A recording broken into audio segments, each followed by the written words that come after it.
The ultimatum. The shadow falls. The morning sun cast long shadows across Earth's defense headquarters when the sensors first detected them. Ships. Thousands upon thousands of ships, emerging from hyperspace at the edge of the solar system like a plague of metallic locusts. Admiral Sarah Chen stood before the massive holographic display, her weathered hands clasped behind her back as she watched the enemy fleet materialize. The hegemony had finally come for Earth.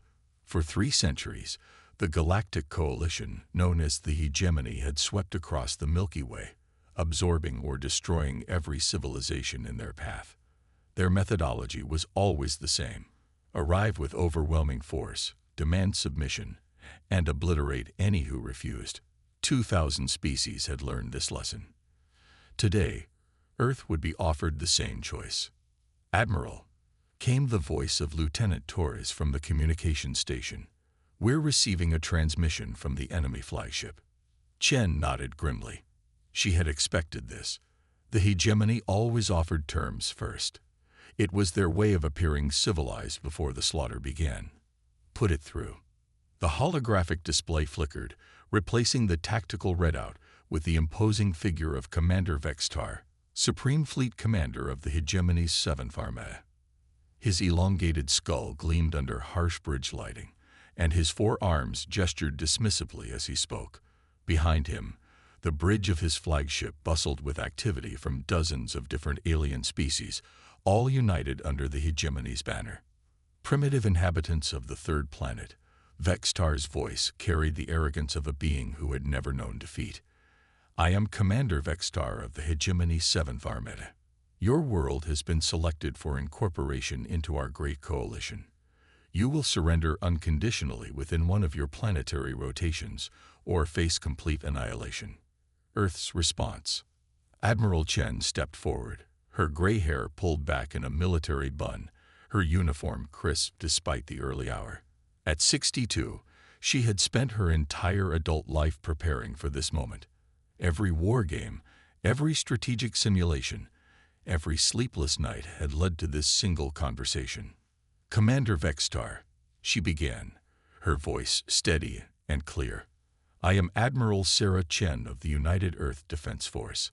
I have a message for you and your hegemony." Vextar's compound eyes gleamed with what might have been amusement. "Speak quickly, primitive. My patience grows thin." Chen's expression didn't change. Behind her, the command center had fallen silent. Every officer, every technician, every aide knew they were witnessing history. "Earth gives you one morning, Commander. One chance to turn your fleet around and leave our system. We're asking nicely. This is the only time we'll ask." The silence that followed was deafening. On the view screen, Vextar's 4 arms began to tremble, and then he threw back his head and released a sound that could only be described as laughter. Behind him, his bridge crew joined in, a cacophony of alien amusement that echoed across the quantum link. "Did you hear that?" Vextar wheezed between laughs. "The primitives are warning us. They're asking us nicely to leave." More laughter erupted from the alien bridge. "Tell me, Admiral, what exactly do you plan to do if we refuse your generous offer?" Chen's expression remained stone-cold serious. "You'll find out. The die is cast." Vextar's laughter died away, replaced by cold fury. "Your arrogance is breathtaking, human. Do you see our fleet? 3,000 warships. 50 million soldiers. We have conquered civilizations that had traveled the stars for millennia before your ancestors discovered fire. What could you possibly do against us?" "We warned you," Chen replied simply. "What happens next is on you." She gestured to Lieutenant Torres, who cut the transmission. The command center remained silent for several heartbeats before Torres spoke up. "Admiral, they're moving. The entire fleet is advancing toward Earth." Chen nodded and walked to her command chair. She had hoped, against all logic and experience, that the hegemony might actually listen. But deep down, she had known this moment was inevitable. The hegemony had never retreated from anything. Their pride wouldn't allow it. Send the activation codes to all defense platforms, she ordered. Alert all ships to battle stations, and get me Dr. Rivera. Within minutes, Dr. Marcus Rivera's face appeared on her personal communication screen. The brilliant scientist looked exhausted, his usually neat appearance disheveled from months of preparation. "Admiral, are we really doing this?" "They laughed at us, Marcus," Chen replied. "They actually laughed. I gave them the warning, just like we agreed. Now it's time." Rivera nodded grimly. "The weapon systems are ready. But Sarah, once we activate them, there's no going back. The galaxy will know what we're capable of." "Good," Chen said firmly. "It's time they learn not to underestimate Earth." First blood. The hegemony fleet advanced with the confidence of predators approaching wounded prey. Vextar stood on his bridge, watching the tactical display with satisfaction. The human homeworld grew larger on his screens, a blue-green marble that would soon be just another conquered territory in the hegemony's vast empire. "Commander," reported his tactical officer, a spider-like being with multiple eyes. "The humans appear to be activating some kind of defense grid. Energy signatures are spiking across their system." Vextar's mandibles clicked in amusement. "Let them activate whatever primitive weapons they possess. Our shields can withstand anything these creatures might throw at us." That's when the first asteroid struck. It came from seemingly nowhere, a chunk of rock and metal the size of a city block that slammed into the hegemony vanguard at near-light speed. The lead destroyer, a massive vessel that had participated in the conquest of 17 worlds, simply ceased to exist. One moment it was there, the next it was expanding debris and ionized gas. What was that? Vextar roared, his earlier confidence evaporating. "Unknown projectile." "Sir," his tactical officer reported, compound eyes wide with shock. It appeared to be a modified asteroid, accelerated to incredible velocity. Before Vextar could respond, more rocks began to fall. Not random chunks of debris, but carefully aimed projectiles launched from hidden mass drivers throughout the asteroid belt. Each impact deleted another hegemony ship from existence, their advanced shields useless against projectiles traveling at such tremendous speeds. "Impossible," Vextar whispered. "How are they accelerating asteroids to such velocities?" His science officer, a crystalline being whose species had mastered physics before most worlds had evolved life, studied the readings with growing amazement. "Commander, they appear to have hollowed out hundreds of asteroids and installed some kind of propulsion system. They're using the entire asteroid belt as a weapons platform." The warning ignored. The bombardment continued for exactly 60 seconds, then stopped. In that minute, the hegemony had lost over 200 ships. The silence that followed was more terrifying than the attack itself. Chen's voice came over the communication system, calm and professional. "Commander Vextar, that was your demonstration. Earth warned you once. We're not going to warn you again. You have 30 minutes to begin withdrawing from our system." On his bridge, Vextar stared at the tactical display in disbelief. His mighty armada, which had been 3,000 strong, now numbered fewer than 2,800. And somehow, impossibly, he had lost those ships to rocks. Rocks thrown by a species that supposedly hadn't even achieved faster than light travel. "Sir," his communications officer whispered, "what are your orders?" Vextar's four hands clenched into fists. Never in his military career had he retreated from an enemy. Never had he allowed primitives to dictate terms to the hegemony. His pride, the pride of his entire species, demanded blood. "Signal the fleet," he ordered, his voice carrying deadly resolve. "All ships, maximum advance. I want every weapon charged and ready. These humans want to play with rocks. Let's show them what real weapons can do." The die was cast. Earth had given its warning, and the hegemony had chosen to ignore it. What happened next would echo throughout the galaxy for generations to come. As the alien fleet resumed its advance, Admiral Chen settled back in her command chair. She felt a profound sadness, not for what was about to happen to Earth, but for what was about to happen to the hegemony. They had been warned. They had been given a chance to walk away with their dignity intact. Now they were about to learn why Earth only gave one warning. All stations, she announced to her command staff, initiate Protocol 7. And may God have mercy on their souls, because we won't. The battle for Earth was about to begin in earnest, and the hegemony was about to discover that underestimating humanity was the last mistake they would ever make. The reckoning. The trap springs. The hegemony fleet surged forward like a metal tide, their weapons charging with the fury of 1,000 conquered worlds. Commander Vextar stood on his bridge, his forearms spread wide as he watched the tactical display.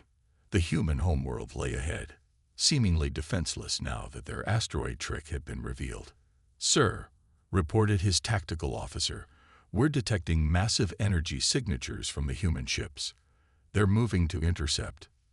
Vextar's mandibles clicked in satisfaction. Finally, they're going to fight like civilized beings. "How many ships do they have?" "Approximately 400 vessels, sir.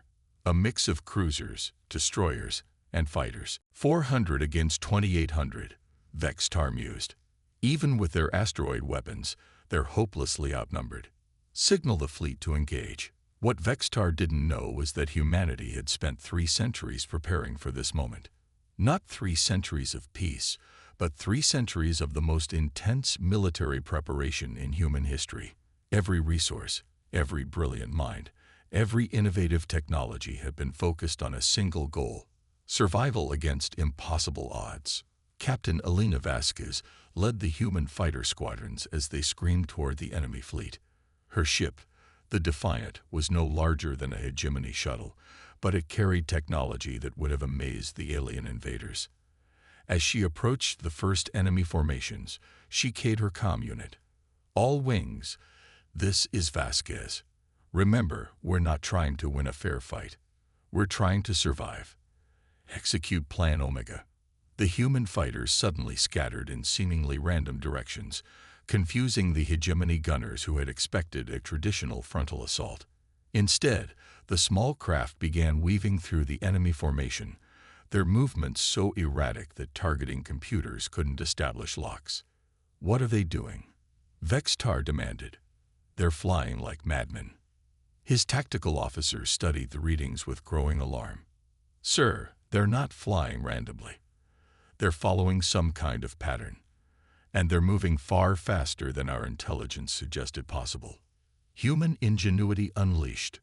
Dr. Marcus Rivera watched the battle unfold from Earth's command center, his hands dancing across holographic controls.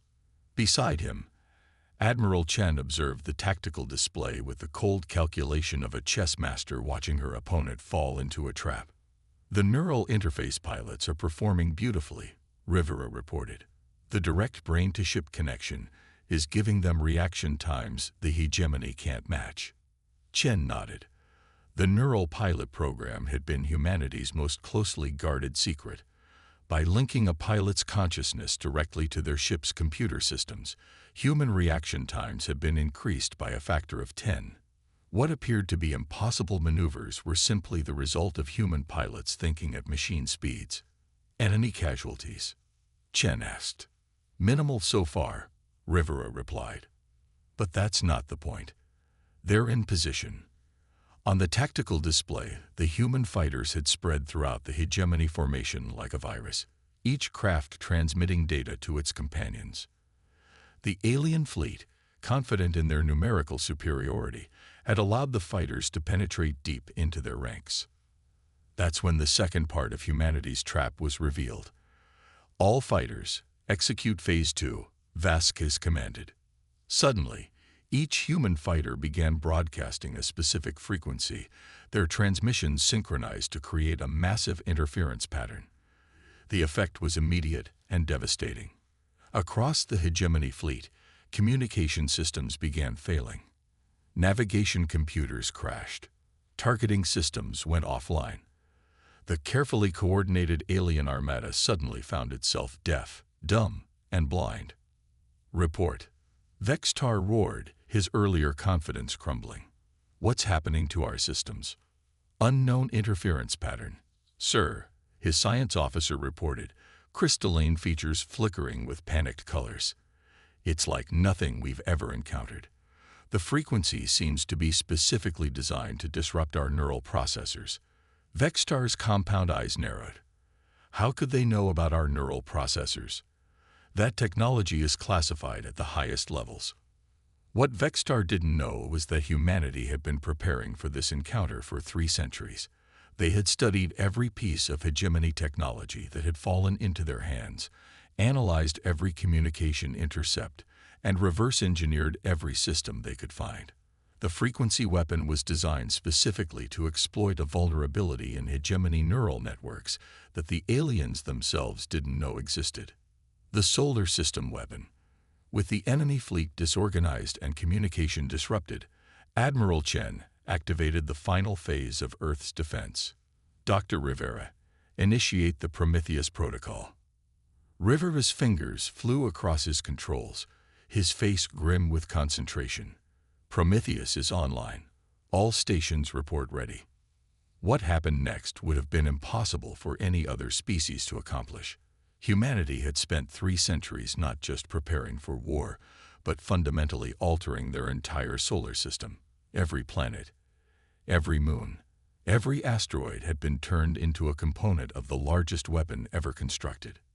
The gas giant Jupiter suddenly flared with artificial light as massive fusion reactors hidden in its clouds ignited. The energy generated was channeled through a network of gravitational lenses positioned throughout the solar system, each one focusing the power toward a single point, the heart of the hegemony fleet. Impossible, Vextar whispered as his sensors detected the massive energy buildup. They turned their entire system into a weapon. The beam that struck the hegemony fleet was not energy in any conventional sense. It was focused gravity itself, compressed and directed with precision that bordered on the impossible. Ships didn't explode when it hit them. They simply collapsed in on themselves, their matter compressed into singularities that winked out of existence. Evasive maneuvers. Vextar screamed, but it was too late. The gravitational beam swept through his fleet like a scythe through wheat.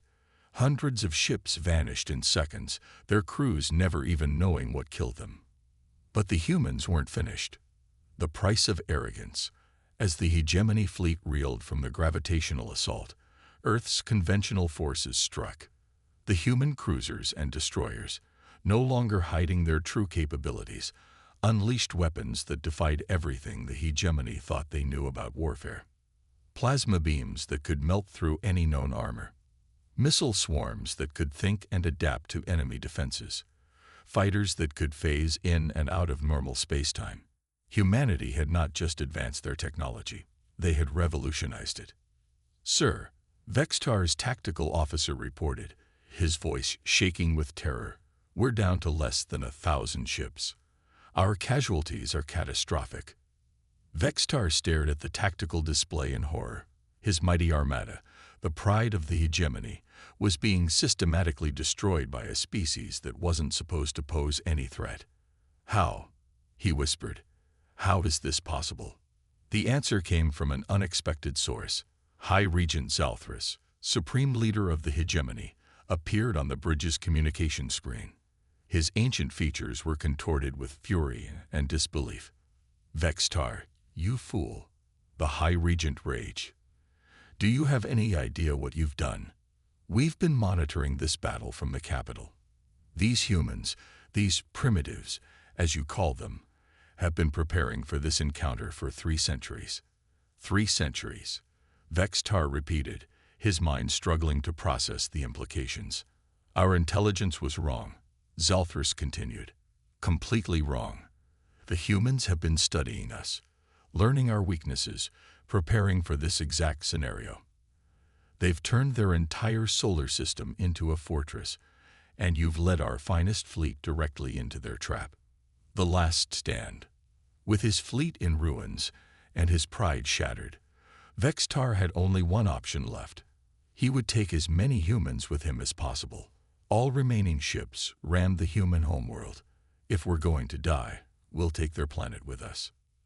The surviving hegemony vessels, perhaps 800 strong, began a desperate suicide run toward Earth. Their weapons were offline, their shields failing, but their hulls were still intact. 800 ships striking Earth's surface would be enough to crack the planet's crust. But once again, the humans were ready.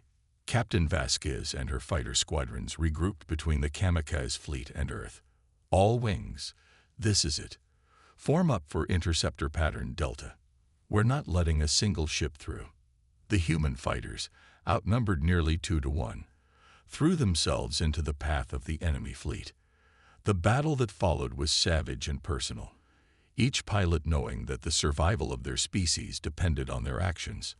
Vasquez's defiant danced through the enemy formation, her neural interface allowing her to anticipate enemy movements before they were made. She destroyed ship after ship, but there were too many. For every alien vessel she eliminated, 2 more broke through toward Earth. That's when the final surprise was revealed. Earth's moon, humanity's ancient companion, suddenly blazed with artificial light. The entire lunar surface split open, revealing it to be not a natural satellite, but a massive weapons platform. The moon ship's weapons were unlike anything seen in the battle so far, beams of pure annihilation that simply erased whatever they touched from existence. The last of the hegemony fleet died in the shadow of Earth's moon, their ships unraveling at the molecular level as humanity's ultimate weapon spoke its final word. Aftermath. Aftermath. The silence that followed the battle was deafening. Where once a mighty armada had darkened the stars, now only debris and fading energy signatures remained. The hegemony's 7th Armada, 3,000 ships strong, had been completely destroyed. On his flagship's bridge, Commander Vextar stood alone among the bodies of his crew. His ship was the only one left intact, preserved by the humans as a witness to their victory. Admiral Chen's voice came over the communication system, cold and final. Commander Vextar, Earth warned you once. We asked you nicely to leave. You chose to ignore that warning. Now you're the sole survivor of your fleet, and you're going to return to your hegemony with a message. Vextar's compound eyes focused on the communication screen where Chen's image appeared. The human admiral looked older somehow, as if the weight of what had just occurred had aged her in real time. Tell your High Regent and your entire hegemony this, Chen continued. Earth doesn't start fights, but we finish them. We gave you a chance to walk away. You chose war. The next time any force threatens our world, we won't bother with warnings. We'll simply act. Vextar's voice was barely a whisper. What are you? Chen's expression didn't change. We're human, and we're done being underestimated. As Vextar's crippled ship limped away from Earth's solar system, he carried with him the knowledge that would change the galaxy forever. Humanity was not to be trifled with. They were not primitive. They were not weak. They were the species that had turned an entire solar system into a weapon, and they had just demonstrated that they were willing to use it. The age of human dominance had begun, and it started with a simple truth. Earth only warns you once. The galaxy would never be the same.